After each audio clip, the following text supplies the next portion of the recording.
Welcome back to the channel. Today I'll be covering a Samurai Katana build in Assassin's Creed Shadows. We'll be using the long katana, dealing massive posture damage and making enemies vulnerable on nearly every hit.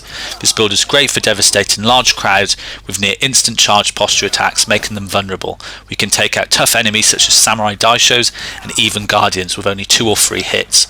We're also able to regain adrenaline incredibly quickly and use lots of abilities. This build also has great perks where we can parry, so it has good defensive utility. Not that we'll need to do much defending. This is a super fun and satisfying build where we're able to take down enemies so quickly. I'm only level 29, so this is still fairly early on in the game. We're still in Act 2, so you'll be able to enjoy this build for a long time. So let's get into it, starting with our weapons and armour. For our weapon we have the Loyal Traveller Katana, which means sheathed attacks are postured and make enemies vulnerable, so the sheathed attack passive mastery is very important for the build. I also have combined this with the engraving instantly charged posture attacks on hit with a posture attack, so after using the sheathed attacks which count as a posture attack, we can then use a light or heavy attack and that will be postured and make the enemy vulnerable, so you can loop this again and again. The Loyal Traveller Katana can be found in a chest west of the Kamakura Shrine in Kii, and the Claw of the Tides, which is where we get the secondary engraving from, is located in a chest in the Uchikanawa Burrows in Wakasa.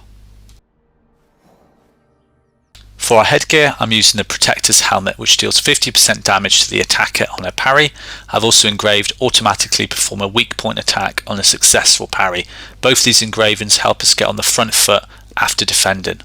The headgear can be found in Hanazono Castle in Yamashiro, and the engraving can be found on another piece of legendary headgear in a chest north of Narakuta Falls in Tamba. Moving on to the armour, I have the Protector's Armour, which has the perk that we can parry unblockable attacks, which means we can parry all attacks. I've engraved plus 100% of an adrenaline chunk with weak points attacks, so we can use a ton of abilities and near instantly get the adrenaline chunks back, as we'll be using loads of weak point attacks. The armour can be found in Nijo Palace in Yamashiro, and the engraving can be found on another piece of legendary armour in a chest north of Yura Fishing Village in Tamba. Next we have the legendary amulet Headhunter. This gives plus 15% to stats when only a long katana is equipped. As this is a close combat samurai build, we won't be using long range weapons. I've also engraved the plus 24% damage on the next hit after a parry, so this works really well with the other perks that involve parrying. The amulet is found in a chest in the Blackstone Cascades in Harima. You need to go behind the waterfall, follow the linear path, and you'll then get to the chest. In order to get to the other engraving, we need to start the Yamabushi Imposters quest in Yamato. Speak to the guide to initiate the quest. We then need to find one of the imposters and we'll get the engraving. Go to the Shinobi training ground in Iga, examine the 3 items near him, and you'll then get the engraving. On to our masteries. As we're only using the katana, I've invested in the long katana and samurai masteries. Starting with the long katana mastery, I've invested the max up to knowledge rank 5, so we get a passive of plus 65% long katana damage. Importantly, you need the sheathed attack passive unlocked, so you can use the Loyal Traveller's weapon perk. I assigned the skills Samurai Showdown and Payback, but the skills themselves aren't too important. Pick the ones that you most enjoy playing. For some defensive utility, I also invested in Riposte and Energizing Defense, so we heal every time we riposte. On to the Samurai Mastery, we get the passive perk of plus 12% health. I've invested in the global passives on the left, which involve healing on kill and ability cooldowns. I've only invested 1 point in Brutal Assassinations, as this isn't a stealth build. For the Samurai ability, I chose the Impenetrable Defense, so we have at least 1 defensive skill. I also invested in Bull Rush, so we can charge through almost anything. And finally, Vigor 1 and Vigor 2 for the all-important extra adrenaline chunks. So let's show this build in action. So this build is all about the sheathed attack. Hold down L1 and then R1 or R2.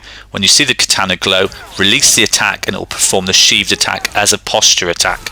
Because of our weapon perk, the time for the katana to glow reduces, and then we can make the enemy vulnerable through our posture attacks. You'll find with the weaker foot soldiers, these sheathed attacks basically one-shot them, and then with this Ronin through our armor perk, we're able to parry this unblockable attack and then make him vulnerable, and then use 1 sheathed attack and that finishes him.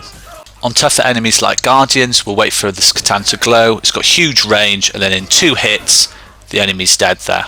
There'll be situations where you need to parry, and we have great armor perks related to parrying. We deal 50% damage to the attacker and automatically perform weak point damage, so we can deal massive damage on our next attack. This has also helped for our amulet perk. Because we're making enemies vulnerable and performing a ton of weak point attacks, we can regain adrenaline chunks back so quickly. Hope you found this video helpful. Thanks again for watching. Like and subscribe for more.